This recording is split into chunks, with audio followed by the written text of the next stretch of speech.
सियासी मौसम की भी, क्योंकि मुख्तलिफ हिस्सों के अंदर जम्मू कश्मीर यूनियन टेरिटरी में तमाम तैयारियां इस वक्त मुकम्मल की जा रही हैं और खित्ते के अंदर अब सबकी नज़रें इस बात पर भी कि अवामी मुंतखब हुकूमत का पहला बजट कुछ दिनों के बाद पेश होगा, जिसके लिए तैयारियां जम्मू कश्मीर दोनों प्रोविंसेस के अंदर की जा रही है।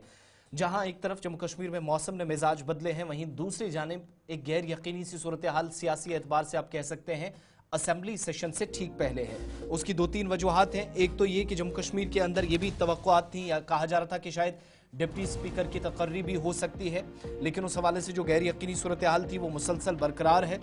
और ये भी कहा जा रहा था क्योंकि भारतीय जनता पार्टी जिसके पास 29 सीटें थी, एक रुकन असेंबली नहीं रहे, लेकिन इसके बावजूद उसके पास अभी भी कुल मिलाकर 28 एमएलएज हैं, तो शायद उनका नेशनल कॉन्फ्रेंस का तो स्पीकर है ही, लेकिन शायद डिप्टी स्पीकर मुमकिन तौर पर बीजेपी से हो सकता है। मगर इन सब के बीच में जहां 3 मार्च को इजलास शुरू होगा, 16 अक्टूबर के बाद जिस हुकूमत ने नेशनल कॉन्फ्रेंस की हुकूमत ने जिम्मेदारी संभाली, तब से अब तक डिप्टी स्पीकर की जो पोजीशन थी वो मुसलसल खाली है।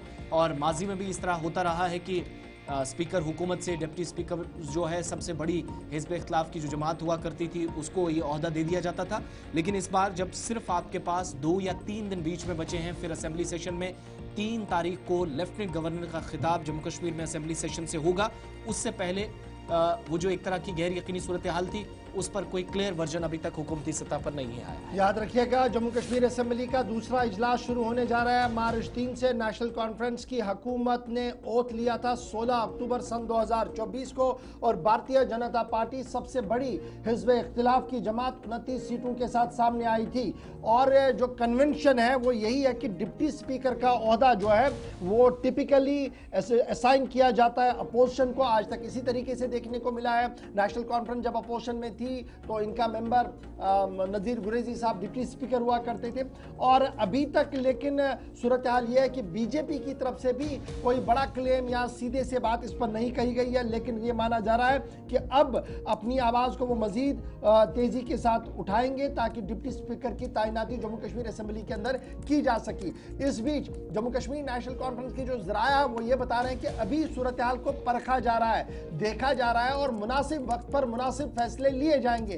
ताहम ये माना जा रहा है कि सियासी मुबस्सिरीन की तरफ से कि बीजेपी असेंबली के अंदर अपनी ज्यादा ग्रिप ना बनाए, इसलिए ये बहुत ज्यादा जरूरी है कि फिलहाल जो डिप्टी स्पीकर का ओहदा है इसे खाली ही रखा जाए। और बहुत बार ये देखा गया है कि पार्लियामेंट के अंदर भी डिप्टी स्पीकर या डिप्टी चेयरमैन के बाद जो दीगर चीजें रहती है वो खाली रही हैं। एक हिकमत अमली के तहत शायद उस प्रैक्टिस को यहाँ पर भी अपनाया जाएगा। फिलहाल खबर ये कि 100 दिन भी पूरे हुए, एक और इजलास होने जा रहा है, लेकिन अभी तक भी डिप्टी स्पीकर कौन होगा इसको लेकर हुकूमत की तरफ से, नेशनल कॉन्फ्रेंस हुकूमत या हिज़्ब इख्तिलाफ की तरफ से कोई भी बात सामने नहीं रखी जा रही है। और यही माना जा रहा है कि अगर डिप्टी स्पीकर का ओहदा पूरा किया गया तो उससे मजीद मजबूती भारतीय जनता पार्टी को ऐवान के अंदर मिल सकती है, क्योंकि एक कॉन्स्टिट्यूशनल पोस्ट उनके पास चली जाएगी। Leader of opposition Sunil Sharma का अपॉइंट कर दिया गया था एज पर सेट प्रोटोकॉल। उन्हें दफ्तर और